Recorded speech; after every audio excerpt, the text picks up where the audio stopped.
428장 찬송입니다. 428장 찬송.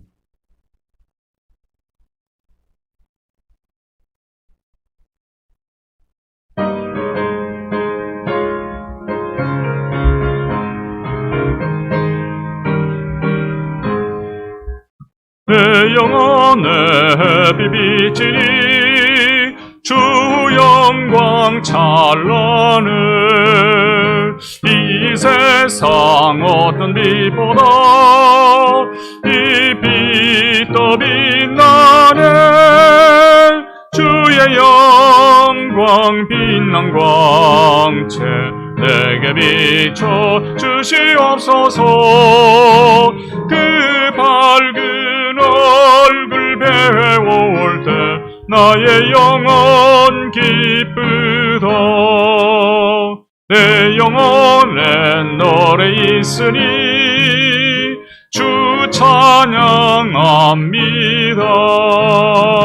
주 귀를 기울이시서 더 듣고 계시네. 주의 영광 빛난 광채 내게 비춰 주시옵소서. 그 밝은 얼굴 배울 때 나의 영혼 기쁘다.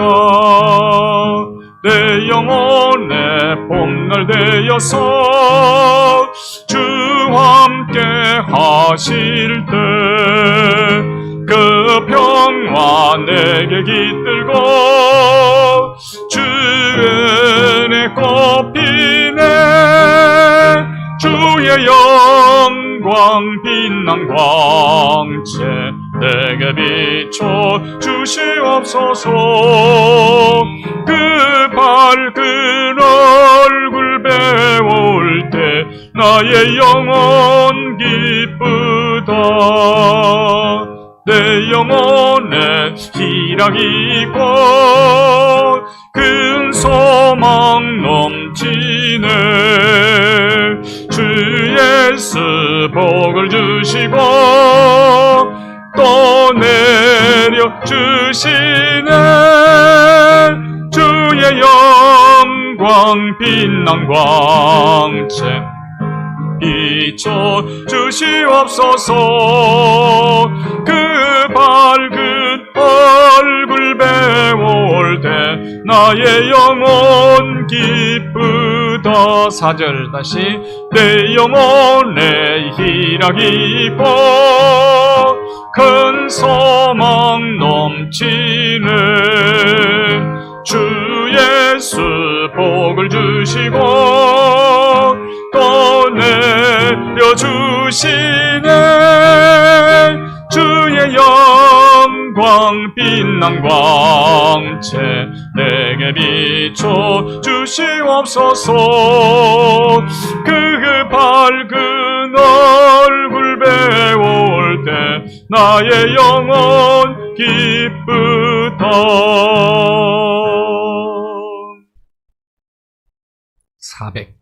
445장 찬송.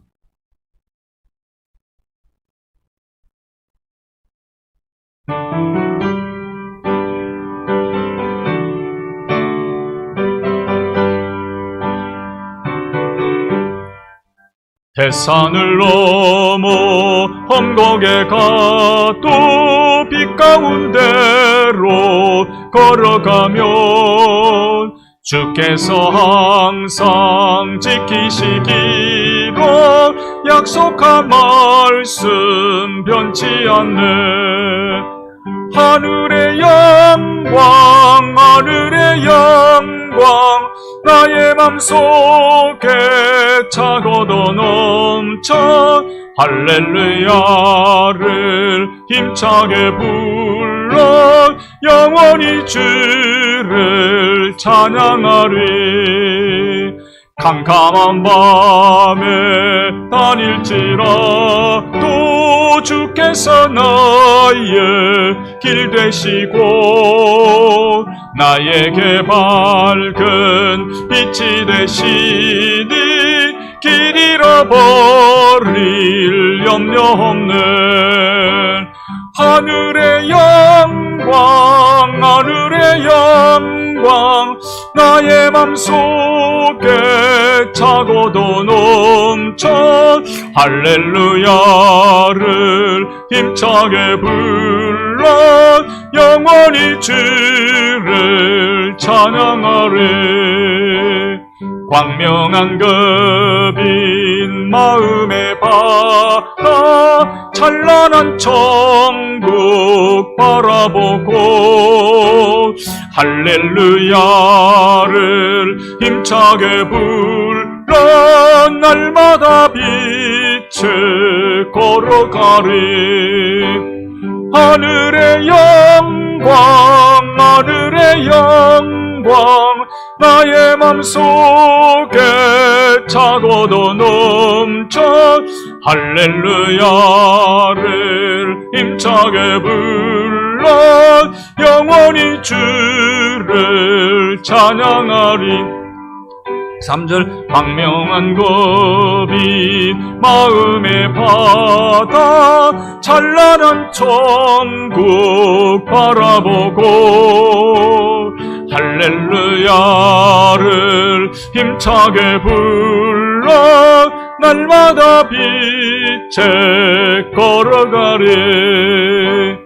하늘의 영광 하늘의 영광 나의 맘속에 차고도 넘쳐 할렐루야를 힘차게 불러 영원히 주를 찬양하리. 하늘의 영광 하늘의 영광 하늘의 영광 나의 맘속에 차고도 넘쳐 할렐루야를 힘차게 불러 영원히 주를 찬양하리.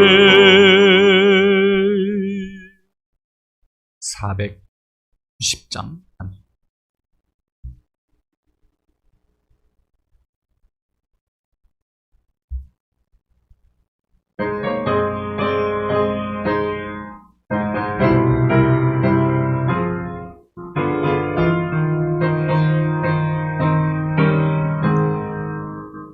주여 지난밤 내 꿈에 배었으니 그 꿈 이루어 주옵소서. 밤과 아침에 계시로 보여주사 항상 은혜를 주옵소서. 나의 놀라운 꿈 정녕 남이 끼는 장차 그 은혜 받을 편이 나의 놀라운 꿈 정녕 이루어져 주님 얼굴을 배우리라. 마음 괴롭고 아파서 낙심될 때 내게 소망을 주셨으며 내가 영광의 주님을 바라보니 앞길 환하게 보이도다. 나의 놀라운 꿈 정녕 남이 끼는 장차 큰 은혜 받을 편이 나의 놀라운 꿈 정녕 이루어져 주님 얼굴을 배우리라. 세상 풍조는 날이 변하여도 나는 내 믿음 지키리니 인생 살다가 죽음이 꿈 같으나 오직 내 꿈은 참되리라.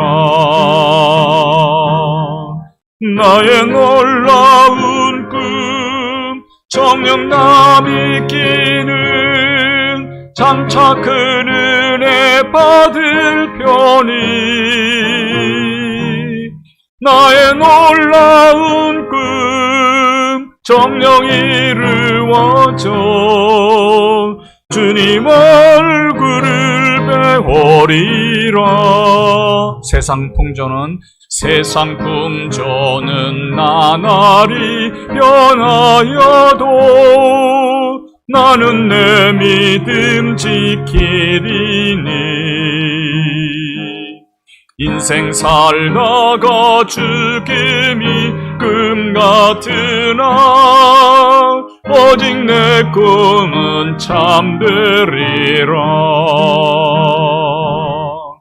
나의 놀라운 꿈 정녕 남이 끼는 장차 큰 은혜 받을 편이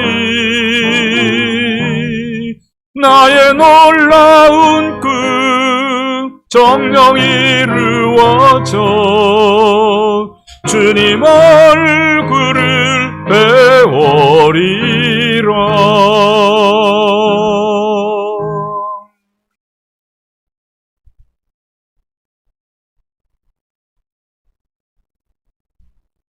3일 동안도 세상 속에 흩어져 각자 삶의 자리에서 우리에게 맡겨주신 귀한 사명 감당하다가 주의 전에 이 시간 나왔습니다. 마땅히 보아야 될 것을 보지 못했고, 들어야 될 말을 듣지 못했고, 베풀어야 될 곳에 인색했던 저희들, 죄 짓는 데 빨랐던 우리의 발걸음, 허물과 죄악으로 얼룩진 모습을 가지고 주님 앞에 나왔습니다.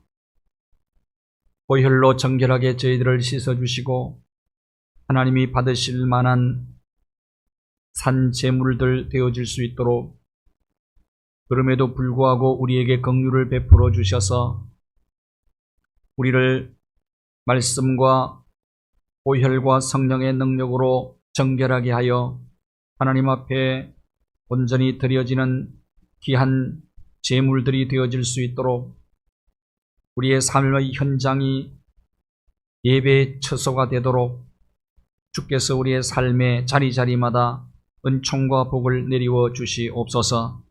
연약하고 부족한 저희들 능력 덧입혀 주시고 우리에게 열심을 더하시며 하나님의 거룩한 뜻을 이루는데 뜨거운 열정을 가지고 우리에게 주신 모든 힘과 자원들을 총동원하여 헌신하며 저 표대를 향하여 힘차게 믿음으로 한 걸음 한 걸음 나아가는 복된 발걸음들 되어질 수 있도록 축복하여 주시옵소서. 이 나라와 이 민족을 주께서 긍휼히 여겨주시고 어렵고 혼란한 가운데 특별히 이 사회의 젊은이들을 기억하여 주시고 청소년들, 우리 청년 대학생들, 하나님 그들에게 참 비전을 주시고 하나님의 말씀을 굳게 붙잡고 하나님이 주신 인생을 아름답게 가꾸어 나갈 수 있는 지혜 허락하여 주시옵소서. 이 나라의 젊은이들을 양육하는 교육의 모든 제도들을 바로 세워주시고 특별히 공교육을 바로 세워주셔서 하나님 학교마다 학생들이 모여서 하나님이 주신 모든 창의적인 생각들을 개발하고 실력을 쌓고 상상력을 개발하고 그리하여 세계 속에서 경쟁해서 이기는, 그래서 승리하는 우리 다음 세대들이 많이 배출되어질 수 있도록 축복하여 주시고 하나님이여 교회마다 사람을 가장 소중하게 여기며 하나님의 형상으로 닮은, 하나님의 형상을 닮은 귀한 어린 꿈나무들을 비전을 가지고 바로 세우며 하나님의 교회, 한국 교회와 성도들 가운데 이 세상을 다스리고 이 세상을 지배할 수 있는 큰 영향력을 발휘할 수 있는 선한 부자들도 많이 배출되어져서 세상을 아름답고 복되게 가꾸어 나갈 수 있는 아름답고 복된 역사들이 하나님의 교회와 성도들을 통하여 나타날 수 있도록 축복하여 주시옵소서. 이 시간도 간구합니다. 병마와 싸우고 있는 자들을 강건하게 붙들어 주셔서 믿음으로 무장하여 승리하게 도와주시고 악한 영의 견고한 진에 갇혀서 자유를 잃어버린 채 힘들어하는 형제자매들을 기억하여 주시고 사탄의 견고한 진을 예수 그리스도의 이름의 놀라운 능력으로 무너뜨려 주시며 참된 자유를 허락하여 주시옵소서. 오늘도 하나님의 말씀을 저희들이 귀담아 듣게 하시고 말씀 속에 역사하시는 살아계신 하나님의 임재를 경험하는 시간 되게 하여 주시고 우리가 삶의 현장마다 하나님을 경험함으로 우리의 믿음이 날로 더 강해지고 더 커지고 모든 문제를 극복할 수 있는 믿음의 대장부들로 주 앞에 서서 날마다 하나님의 거룩한 뜻을 이루어가는 믿음의 용장들 되게 하여 주시옵소서. 예수 그리스도 거룩하신 이름으로 기도하옵나이다. 아멘.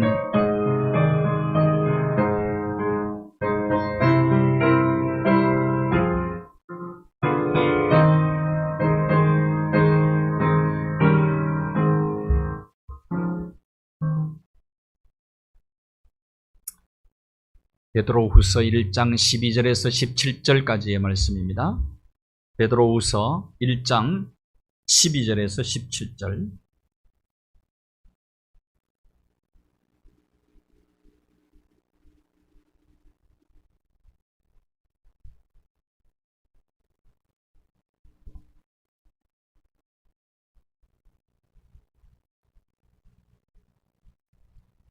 함께 말씀 봉독합니다. 그러므로 너희가 이것을 알고 이미 있는 진리에 서 있으나 내가 항상 너희에게 생각나게 하려 하노라. 내가 이 장막에 있을 동안에 너희를 일깨워 생각나게 함이 옳은 줄로 여기노라. 이는 우리 주 예수 그리스도께서 내게 지시하신 것 같이 나도 나의 장막을 벗어날 것이 임박한 줄을 알미라. 내가 힘써 너희로 하여금 내가 떠난 후에라도 어느 때나 이런 것을 생각나게 하려 하노라. 우리 주 예수 그리스도의 능력과 강림하심을 너희에게 알게 한 것이 교모의 만든 이야기를 따른 것이 아니요 우리는 그의 크신 위엄을 친히 본 자라. 지극히 큰 영광 중에서 이러한 소리가 그에게 나기를 이는 내 사랑하는 아들이요 내 기뻐하는 자라 하실 때에 그가 하나님 아버지께 존귀와 영광을 받으셨느니라. 아멘.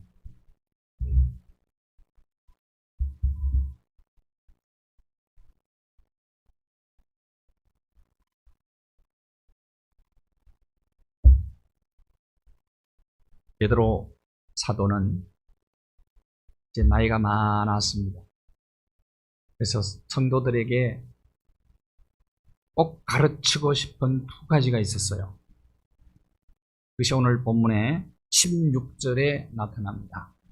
16절에 그리스도의 능력 그리고 예수님의 재림 이 두 가지를 성도들에게 가르치기를 원했던 것입니다. 예수 그리스도의 능력은 어떤 능력입니까? 주님은 창조의 능력을 가지신 분이죠. 무에서 유를 창조하신 분이시고 특별히 죽은 자를 살리는 능력. 예수님이 이 공생애 중에 3명을 살렸죠. 3명. 해당장 야이로의 딸을 살렸어요. 그래서 죽은 지 얼마 안 됐습니다. 근데 또 조금 더 나이가 많은 나인성 과부의 아들, 그 아들은 죽어서 장녀를 지내기 위해서 상녀를 메고 가는 도중에 예수님께서 그를 살렸습니다. 또 장년을 하나 살렸죠. 장년. 나사로지요. 나사로. 죽은 지 나흘이라 된 썩어서 냄새가 나는 나사로를 살렸습니다. 어린아이, 금방 죽은 어린아이 살렸고, 상녀에 메고 가는 청년을 살렸고, 죽은 지 나흘이나 된 썩어 냄새나는 나사로를 살리는 능력이 그리스도의 능력이다. 베드로는 성도들에게 이 그리스도의 능력을 가르치기를 원했던 거예요. 자, 예수 그리스도의 능력은 병자를 고치는 능력이죠. 예수님을 만난 병자들 중에 다 고침을 받았어요. 귀신 들린 자 고침을 다 받았습니다. 병을 고치는 능력, 귀신을 쫓아내는 능력, 이 능력이 주님의 능력이죠. 오병이어의 기적을 행하는 능력. 그러니까 예수 그리스도의 능력은 창조의 능력이요, 우리를 인도하는 능력이요, 보호하는 능력이요, 치료하는 능력이요, 공급하는 능력이다. 그래서 그 능력을 성도들이 알기를 원했고, 그 능력을 덧입기를 간절히 원했던 사람이 베드로입니다. 베드로 이제 살 날이 얼마 남지 않았다. 오늘 본문에 그 얘기합니다. 그 성도 여러분들이 그리스도의 능력을 알기를 소원합니다. 그래서 부지런히 가르친 거예요. 그리스도의 능력은. 그리스도의 능력은 부활의 능력 아닙니까? 그 다음에 뭘 가르치기를 원했느냐? 예수 그리스도의 재림입니다. 재림. 파루시아라고 그러는데 파루시아가 재림입니다. 자, 이 두 가지는 예수님의 능력과 예수 그리스도의 재림은 교모의 만들어낸 얘기가 아니라는 것입니다. 나는 분명히 예수 그리스도의 능력을 체험했다. 그렇게 얘기하죠. 예수 그리스도께서 행하시는 놀라운 기적들, 이런 것들을 내가 다 보았다. 하늘이 열리고 하늘에서 내 사랑하는 아들이요 내 기뻐하는 자라, 하나님께서 아들을 영화롭게 하고 아들을 존귀하게 하는 것, 내가 귀로 듣고 눈으로 보았다. 그런데 그분은 다시 오신다는 거예요. 다시 1960년도부터 1990년대까지 교회에서, 한국 교회에서 가장 인기 있는 설교가 재림에 대한 설교였어요.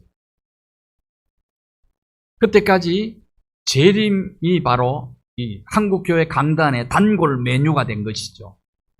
부흥회를 할 때도 재림에 관한 설교를 굉장히 많이 했습니다. 옛날에. 그러면 교인들이 눈물을 흘리고 회개하고 그렇게 했어요. 막 회개의 역사들이 나타나고 그랬답니다. 지금도 저는 이제 할아버지가 부르는 그 찬송가는 아닌데 고대가라고 그래요. 고대가. 제목이 고대가입니다. 먼 하늘 이상한 구름만 떠도 내 주님 오시는가? 주님을 기대하고 고대하는. 제 할아버지가 그 찬송을 자주 부르는 것을 제가 들었거든요. 성도들이 그때는 예수님의 재림을 기다렸어요. 예수님의 재림을 기대했어요. 그래서 설교도 많이 한 겁니다. 이 설교. 그런데 오늘날은 어떠냐? 한국교회 강단에 재림에 대한 설교가 실종돼 버렸어요. 재림에 대한 설교를 잘 안 합니다.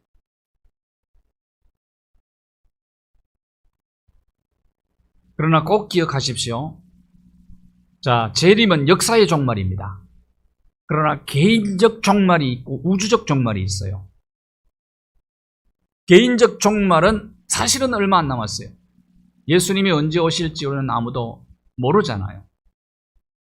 2000년 전부터 예수님 재림 얘기를 했는데 2000년이 지난 오늘까지도 예수님은 다시 오시지 않았어요. 자, 그렇다면 언제 오실지는 잘 모르지만 내 개인적 종말은 어느 정도 예측은 할 수 있지 않습니까? 100세 시대에 산다고 하면 그러면 예측할 수 있잖아요. 개인적 종말이 있어요. 그래서 언제나 종말론적 의식을 가지고 살아가는 사람이 그리스도인이다. 근데 지금 점점 희미해져 가고 있어요. 왜 그러냐? 이런 설교들을 잘 안 하는 겁니다.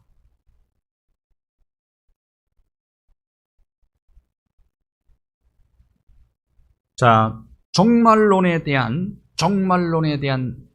성도들이 여러 가지 태도를 가지고 있는데요.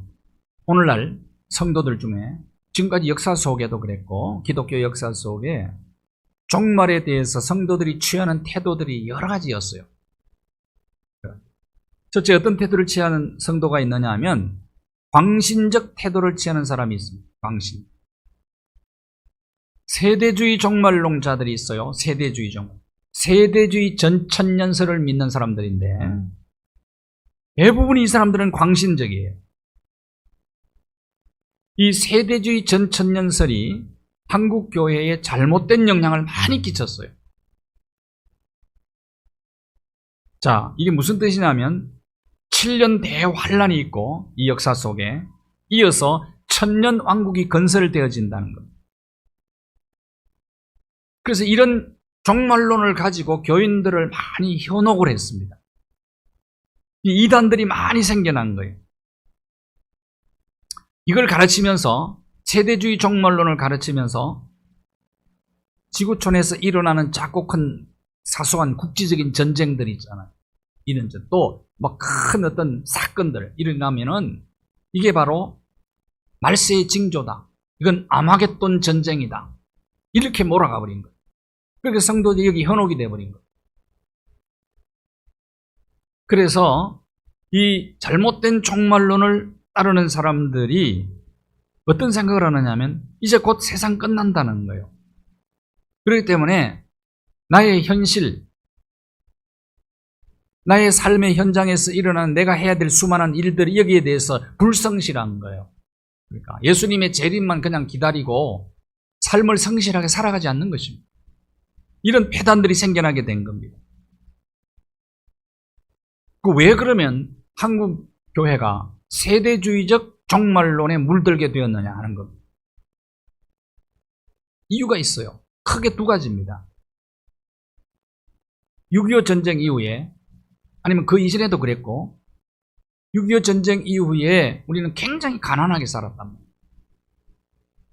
보릿고개도 경험하고 굉장히 가난했어요. 그리고 정치적으로 굉장히 혼란한 시대를 우리가 겪은 겁니다. 그러니까 가난과 정치적 혼란 이 두 가지가 세대주의 전천년설 종말론에 현혹되게 만들어버린 거예요.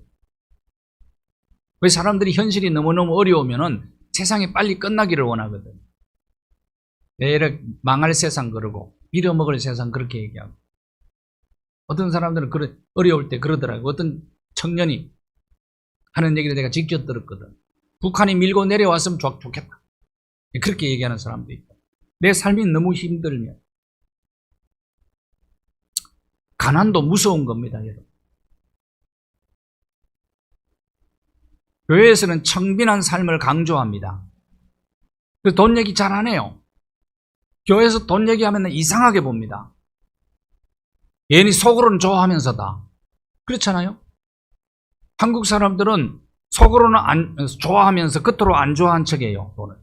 중국 사람들은 안 그렇대. 속으로도 좋아하고 겉으로도 좋아한대. 근데 빨리 우리도 바꿔야 됩니다. 겉으로 안 좋아하는 척 할 필요가 없어. 가난이 얼마나 무서운 건지 압니까? 잘못하면 돈의 노예가 돼버린단 말이에요.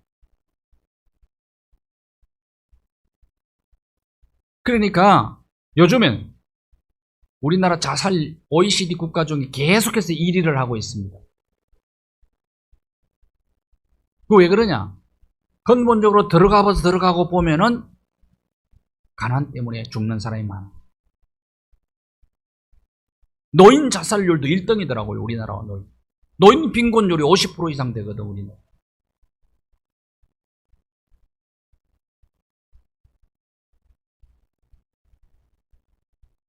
그래서 가난을 벗어나야 되는 이유가 있습니다. 돈의 노예가 안 되기 위해서예요. 이건 무서운 병이에요, 어떻게요? 그 병이에요. 이걸 우리가 이제는 교회에서 그렇게만 가르치면 안 된다고 저는 봅니다. 돈 많이 벌고 부자가 되라고 가르쳐야 되는 거예요. 선한 부자가. 유대인들이 이걸 가르치는 거예요. 유대인들. 왜? 영향력을 행사할 수 있기 때문에. 힘이 있잖아요. 또. 세상을 정복하고 다스리려면 힘이 있어야 될 거 아니에요. 이게 하나님의 명령인데. 대체적으로 이단에 많이 빠진 사람들이 삶이 굉장히 곤고한 사람들이 많았어요. 그리고 정치적으로 혼란을 많이 겪었잖아요. 어렵고 힘들면 예수님의 재림을 빨리 기다리는 거예요. 그러니까 지상낙원이 유토피아를 꿈꾸는 겁니다. 어렵고 힘들면. 빨리 천국 갔으면 좋겠다. 시대적 아픔을 안고 있는 사람들에게 세대주의, 전천년설 이런 것들이 아주 설득력이 있었던 거예요. 그걸 이용해가지고 이단이 생기고 이단으로 사람들을 끌고 간 겁니다. 그래서 나온 게 문선명이, 통일교, 박태선, 신앙촌 이런 게 생겨난 거예요. 우죽순처럼 생기는 겁니다. 한국.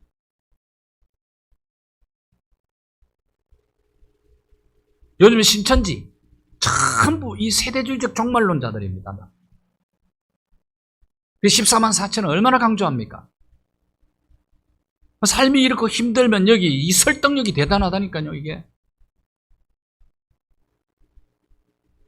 이 세상이 전부가 아니야. 그리고 나서 열심히 전도해. 신발이 닳도록. 그러면 14만 4천에 들어간다고. 이런 설득력이 있잖아요. 현실을 좀 도피. 현실 도피. 그리고 현실 도피가 뭐냐? 그런 장소가 없다는 게 유토피아 아닙니까? 그 사람들을 현혹하는 거예요. 삶이 힘들고 곤고하면서 사람들이 주님의 재림을 기대하는 마음이 있는 거예요. 그래서 초대교회에 환란이 너무 핍박이 심할 때 요한계시록 마지막에 아멘 주 예수여 어서 오시옵소서 마라나타. 삶이 너무 곤고해서. 그러나 곤고하지 않아도 우리는 재림신앙으로 무장해야 되는 거예요. 예수 그리스도의 재림.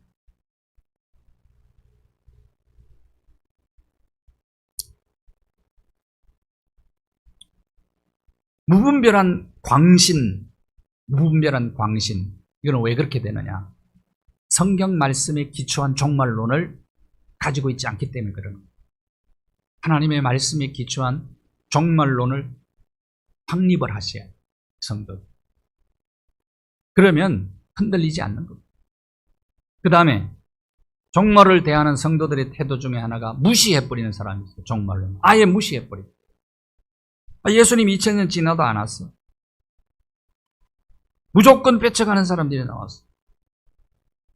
이건 바람직하지 않습니다. 이것도 성경적이 아니죠.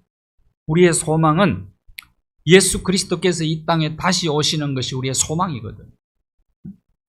그것이 우리의 위로가 되는 겁니다. 예수님이 재림하실 때 우리는 생명의 부활을 하게 됩니다. 생명의 부활을 하면은 예수 그리스도와 함께 예수님처럼 부활해서 예수 그리스도와 함께 영원히 주님과 함께 사는 거죠. 천국과 영생, 예수 그리스도와 함께 누리게 되는 것 아닙니까? 그것이 예수 그리스도의 재림이 우리의 소망이고 우리 곤고한 인생길을 걸어가는 우리들에게 위로가 되는 겁니다. 그런데 안 믿는 자는 주님 재림하시면 어떻습니까? 심판의 부활을 하고 영원한 지옥 불못에 들어가잖아요. 무시하면 안 된다. 무시하면. 그 다음 종말론에 관해서 우리는 어떤 자세를 취해야 되느냐? 여러분 성경적으로 종말론을 정립을 할 필요가 있는 거예요. 잘 여러분 기억하셔야 됩니다. 예수 그리스도의 재림을 바라보면서 우리 그리스도인들은 어떻게 사느냐?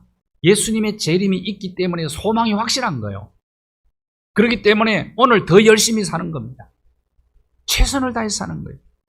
그 종말의 시간은 또 모르기 때문에 더 열심히 사는 겁니다. 예수님께서 보여주신 십자가의 정신을 몸소 실천하면서 나의 삶의 현장에서 최선을 다하는 거예요. 남보다 더. 재림을 믿지 않는 자보다 더 열심히 사는 겁니다. 왜? 소망이 너무 분명하니까. 미래의 소망이 분명한 사람이 오늘을 더 열심히 사는 거예요. 희망이 없으면 삶에 열심도 없는 겁니다. 열정도 사라지는 거예요. 희망이 있기 때문에 열정도 있고 최선도 다하는 거예요. 그래서 그리스도인의 삶에는 날마다 성장과 발전이 있는 겁니다. 왜 우리가 열심히 삽니까? 주님 재림하시면 심판대 앞에 섰을 때 잘했다 착하고 충성된 종아 칭찬 듣고 그 상급을 바라보는 거 아니에요? 그래서 남보다 더 열심히 사는 거예요.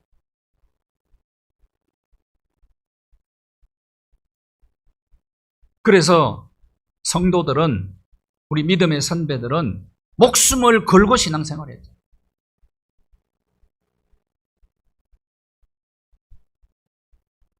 열처녀 비유가 나옵니다. 성경에. 예수님께서 친히 하신 비유잖아요. 열처녀 비유에 보면은 마태복음 25장 3절과 4절, 미련한 5처녀와 슬기로운 5처녀의 비유지요. 미련한 자는 등은 가졌는데 기름은 가지지 않았어요. 준비를 안 한 겁니다.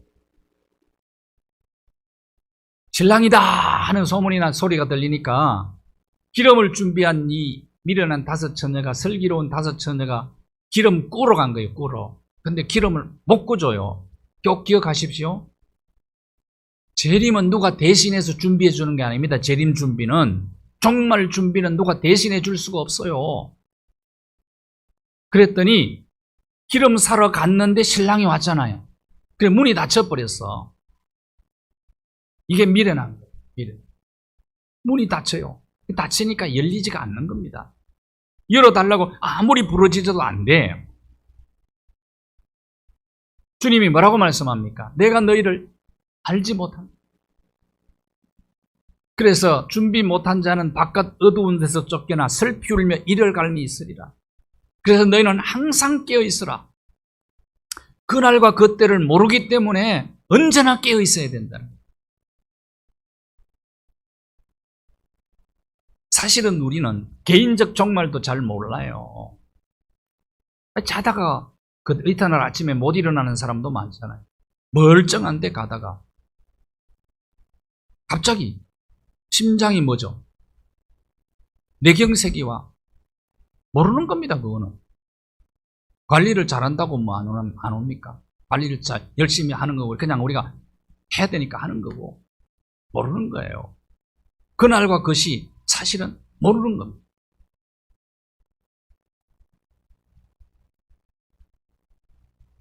모학교에 안수 집사님이 차 몰고 가다가 심장마비 와가지고 완전히 사선을 넘은 분이에요. 얼마 전에 부부가 찾아왔더라. 기도해 주셔서 고맙다.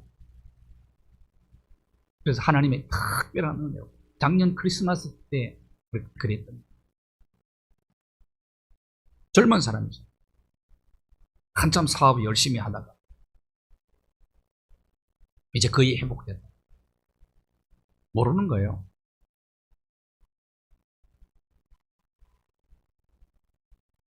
그래서 종말을 반드시 준비하고 살아야 됩니다. 종말론적 의식을 가지고 준비하면서 살아야 되는 자. 그래서 우리가 깨어 있어야 되는 거예요.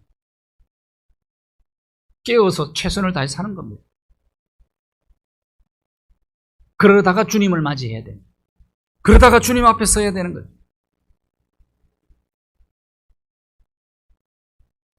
그래서 살아가는 한 시간 한 시간이 하루하루가 너무 소중한 거예요.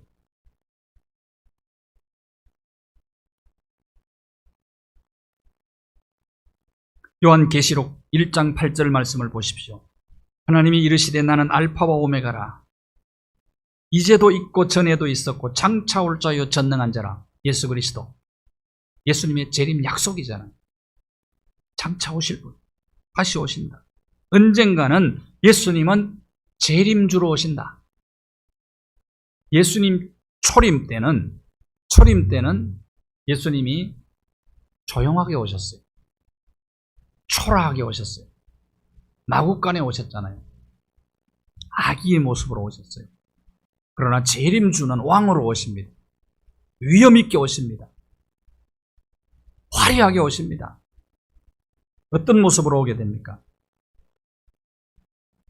그 이후에 예수님 재림하시면 우리가 그 이후에 부활체가 되어서 신령한 몸으로 영육 합일체인 신령한 몸으로 예수 그리스도와 함께 영생을 누리게 되는 겁니다. 그래서 우리에게 가장 큰 소망이에요. 그것이 또 우리가 고난당한 성도들에게 가장 큰 위로예요. 예수님의 재림. 그러면 예수님은 어떻게 재림하시는가? 예수님의 재림의 특징이 몇 가지가 있습니다. 예수님의 재림의 특징은 제일 먼저 육체적 재림입니다. 육체적인 재림. 어떤 이단은 영적 재림을 주장을 해요. 예수님의. 여러분 굉장히 설득력이 있어요. 이게.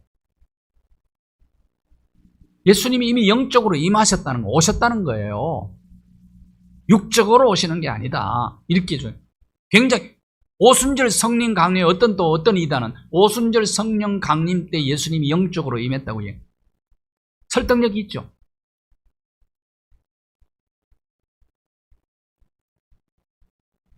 예수님은 육체적인 재림이 반드시 있어요. 부활하신 몸, 성천하신 몸 그대로 재림하십니다. 사도행전 1장 11절. 사도행전 1장 11절. 예수님께서 감람산에서 성천을 하세요. 그런데 하늘로부터 천사들이 본 그대로 오시리라. 이렇게 얘기합니다. 본 그대로. 예수님이 부활하신 부활체가 있어요. 예수님의 부활체. 부활체가 어땠어요? 예수님의 부활체는 시간과 공간을 초월하는 몸이었잖아요. 시공을 초월하는. 그래서 신령한 몸이라고 그래요. 그런데 육체가 없느냐? 육체도 가졌잖아요. 부활하신 후에 예수님이 음식을 드셨어요? 안 드셨어요? 부활하신 이후에. 네? 언제 드셨어요? 부활하신 예수님이 갈릴리 바다로 돌아간 베드로 만나러 갔어요. 그때 바닷가에 생선 구워 놓고 있었죠. 예수님 잡수셨어요? 안 잡수셨어요? 잡수셨어요. 그러니까 이게 신령한 몸이라. 천국 가면은 음식이 있을까요? 없을까요? 가봐야 알아. 천국은. 여러분 먹는 게 얼마나 큰 재미인지도 몰라요. 얼마나 또 축복인지도 몰라요.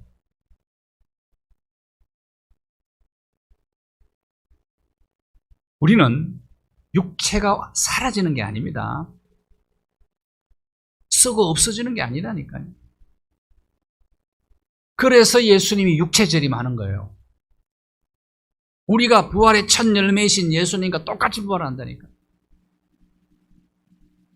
그러니까 영적 재림, 이걸 믿으면 안 돼요. 이단들이 많이 생겼어요. 영적 재림 때문에. 본 그대로 오리라. 그 다음에 예수님의 재림은 사람들이 직접 눈으로 다 보게 돼 있어요. 각 사람의 눈이 본다. 요한계시록 1장에 각 사람의 눈이 예수님 재림을 본다는 거예요. 예수님을 찌른 자도 본다는 거예요. 땅에 있는 모든 족속이 예수님의 재림을 보게 되는 거예요. 눈으로 보게 돼요. 눈으로. 시각적으로.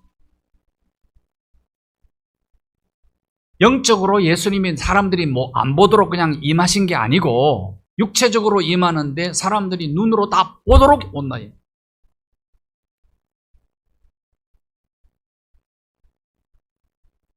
그 다음 또 하나의 특징이 있다면 예수님은 갑작스럽게 재림하십니다.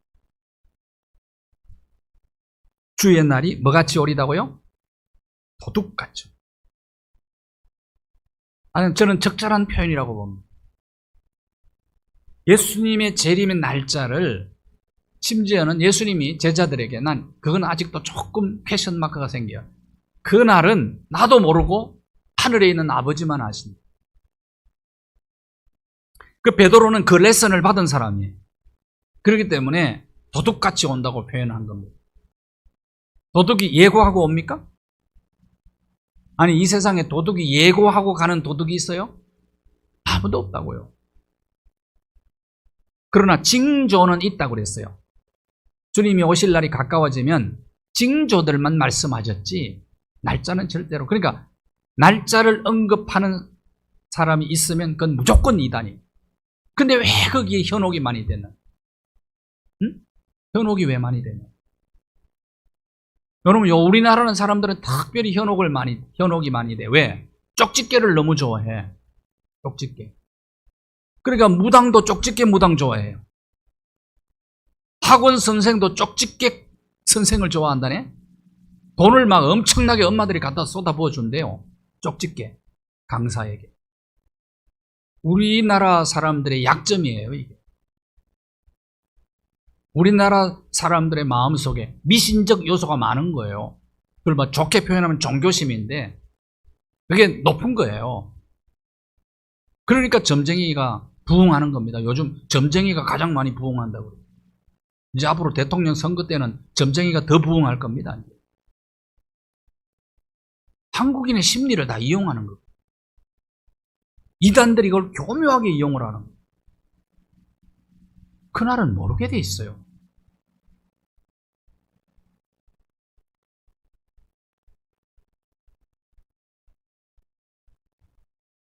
유명한 주석가 벵겔이라고 하는 사람이 1834년 예수님 재림하신다고 예언을 했어요.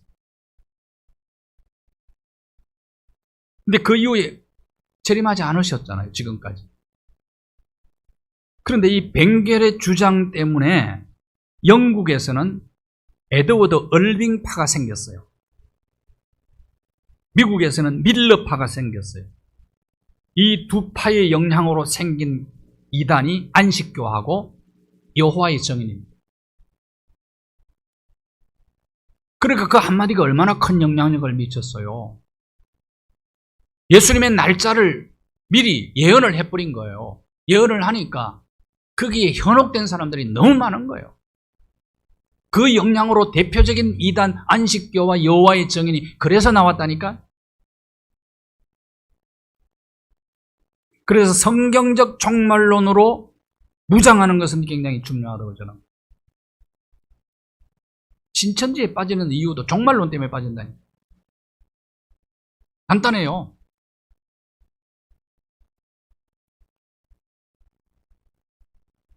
우리나라 구원파도 마찬가지잖아요. 구원. 지금도 많은 이단들이 있어요, 우리나라.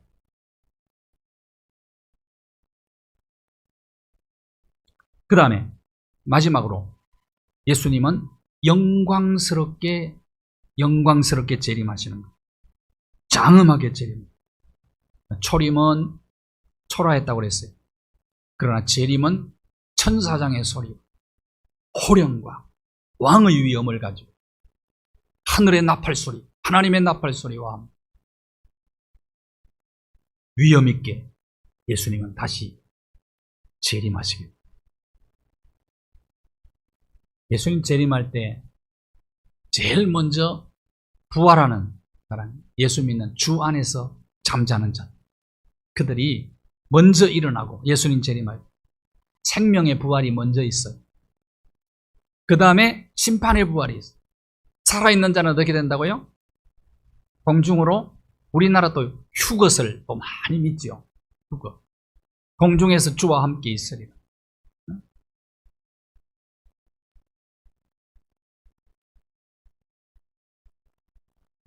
또 하나 더 있네요. 특징 중에 하나 더 있네요. 예수님의 재림은 단 한 번의 재림. 또 어떤 이단들은, 또 어떤 또 이상한 학자들은 예수님은 또다시 재림한다고. 예수님 재림할 때 7년 대환을 환란을 거치고 어린 양의 혼인잔치에 휴거되지 못한 사람들, 참석하지 못한 사람들을 구원하기 위해서 또다시 재림한다. 그렇게 주장하는 학자들도 있고 이단도 있고. 그래요. 그것은 잘못된 주장입니다. 잘못된 주장. 성경에 재림을 소개하는 단어는 전부 복수가 아니고 단수로 되어 있어요. 그날은 단수예요, 단수. 자, 재림은 한 번밖에. 자, 이런 것들을 여러분이 잘 정리를 하셔야 돼요. 정리를 해서 누가 뭐래도 이 재림에 대해서는 여러분이 가르칠 수 있을 정도가 돼야 돼요. 오늘 들은 설교만 여러분이 잘 정리해도 재림을 여러분이 다른 사람에게 가르칠 수 있어요. 몇 번씩 이 설교를 한번 들으시기를 바랍니다. 그리고 다른 성경도 여러분이 좀 참고해서 이렇게 잘 정리를 해놓으세요. 대답할 말을 항상 준비하라고 그랬잖아요. 그럼 마지막으로 재림의 목적. 재림의 목적은 하나님의 구원 계획을 완성하기 위해서 예수님은 재림하십니다. 하나님의 구원 계획은요, 아담과 하와가 타락하기 이전에, 아담과 하와를 만들기 전에, 이걸 영원전 태초라고 얘기하는데, 영원전 태초부터 하나님은 구원 계획을 가지고 계셨어요. 자, 창세기. 바로 앞에 다시 한번. 에베소 1장 4절에. 사도 바울이 이걸 깨달은 거예요. 자기가 구원받은 이후에, 사도로 택하심을 받은 이후에 되돌아보니까 하나님이 나를 어머니 태에서 내가 잉태하기 전부터, 태에 잉태하기 전부터 하나님은 나를 선택하셨다. 하나님 나를 예정하셨다. 아니, 그슬로 또 올라가 보니까 천지 창세전이란 말은 천지 창조 이전이에요. 이 말은 영원한 태초, 영원전 태초예요. 영원전 태초부터 하나님이 나를 구원하기로 예정하셨다. 그리고 때가 되면 나를 선택하셨다. 하나님이 인간을 구원하려고 계획한 것은 아담과 하와가 타락한 다음부터가 아니라는 거예요. 근데 아담과 하와가 타락을 했어요. 타락하고 제일 먼저 하나님께서 선포하신 것이 복음이라고 그랬죠? 그게 바로 원시복음 창세기 3장 15절입니다. 창세기 3장 15절. 타락했기 때문에 구원 계획을 세우신 것이 아니고 창세 전부터 세워놓았다고 해요. 이 놀라운 구원 계획을 완성시키기 위해서 예수님은 이 땅에 재림하신다. 이게 목적입니다. 재림의 목적. 그래서 때가 되면 하나님께서 여자의 후손으로 누구를 보내주셨느냐? 어린 양 예수 그리스도를 보내주셨다. 요한복음 10장 15절. 나는 양을 위하여 목숨을 버리노라. 하나님의 구원 계획을 이루기 위하여 나는 목숨을 버리러 왔다. 예수님 말씀. 어린 양 대신 예수 그리스도의 대속의 피로 말미암아 우리는 구속곧 제사함을 받고 우리는 부활로 말미암아 죄의 근세를 이기고 사망도 이기고 영원한 생명에 참여하게 되었다. 이게 하나님의 구원이죠. 근데 그 구원을 완성시키기 위해서 예수님은 다시 이 세상에 오신다.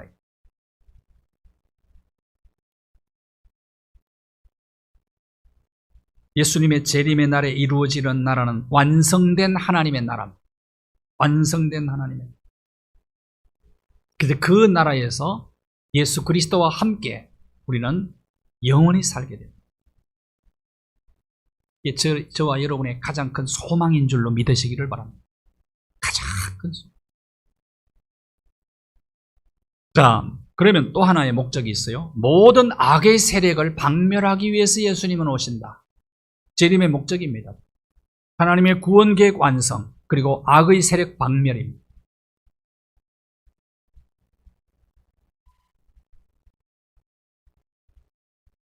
많은 성도들이 또 인류 역사 속에 사람들이 하나님께 던진 공통된 질문이 있습니다. 하나님이 사랑의 하나님이시고 공의의 하나님이신데 이 세상에 왜 악이 득세하느냐? 악인이 잘 되느냐? 의인은 왜 고난을 당하느냐? 근데 악인이 잘 되도록 왜 하나님이 버려두시느냐? 이것이 인류의 공통된 질문이에요.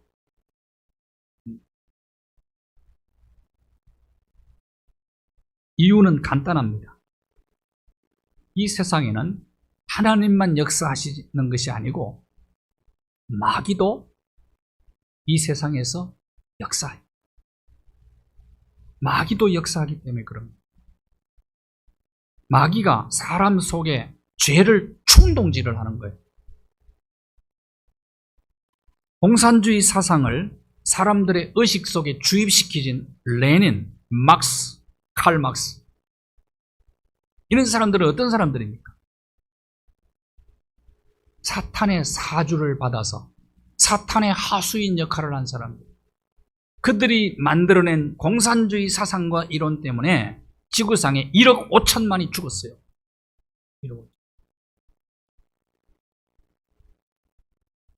세상이 왜 이러냐 이 말이에요.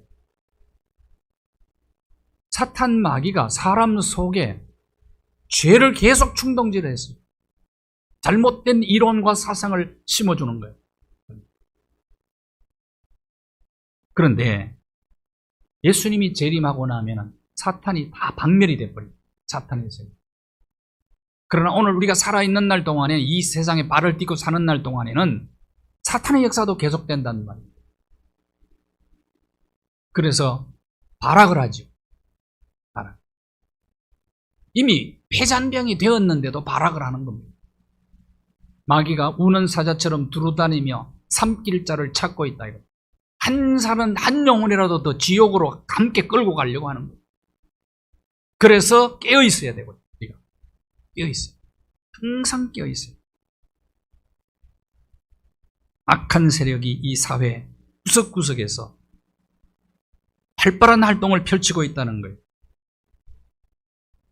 그런데 마귀의 역사는 여러분 이제 폐잔병의 발악일 뿐이라는 걸 아셔야 해요.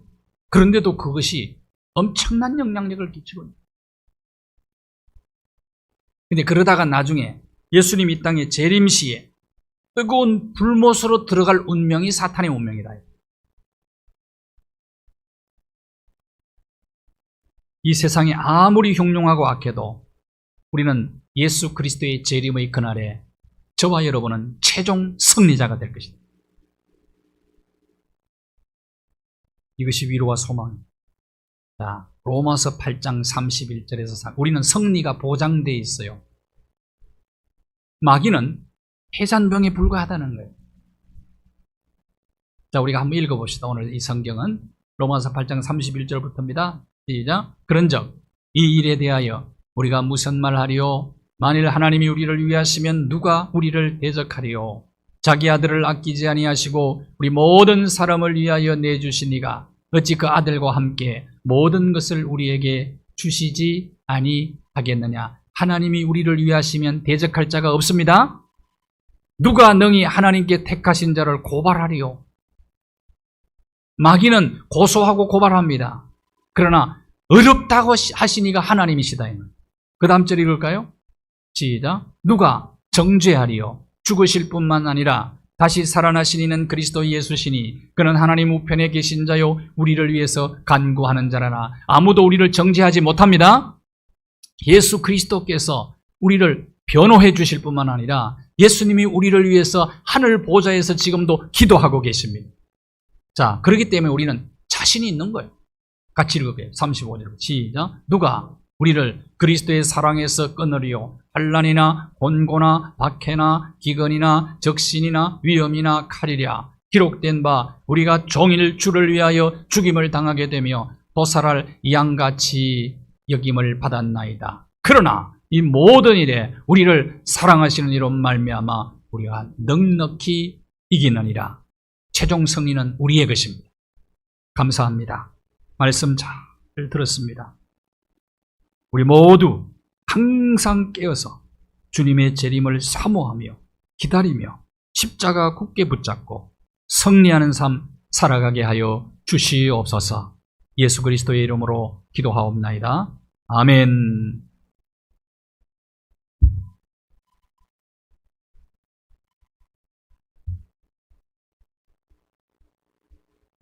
180장 찬송.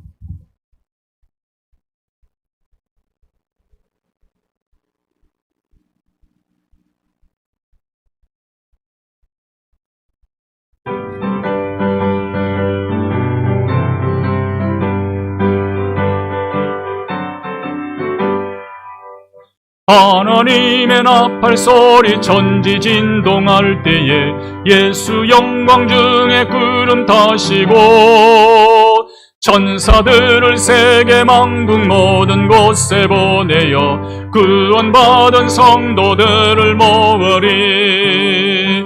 나팔 불 때 나의 이름, 나팔 불 때 나의 이름, 나팔 불 때 나의 이름, 부를 때에 잔치 참여하겠네.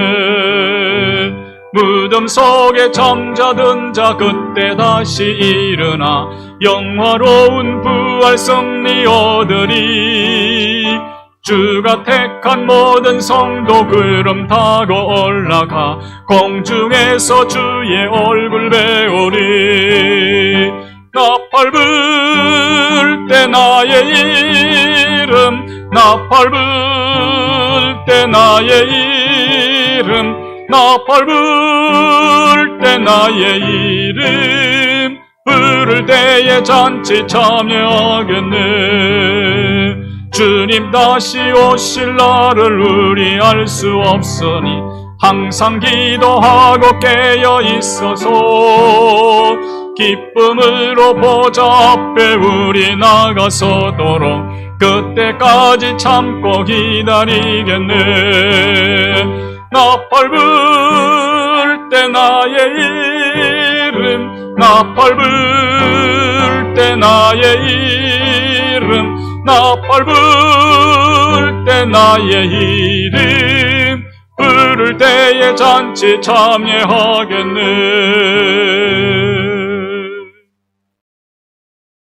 하늘에 계신 우리 아버지, 아버지의 이름을 거룩하게 하시며 아버지의 나라가 오게 하시며 아버지의 뜻이 하늘에서부터 땅에서도 이루어지게 하소서. 오늘 우리에게 일용할 양식을 주시고 우리가 우리에게 잘못한 사람을 용서하여 준 것 같이 우리 죄를 용서하여 주시고 우리를 시험에 빠지지 않게 하시고 악에서 구하소서. 나라와 권능과 영광이 영원히 아버지의 것입니다. 아멘.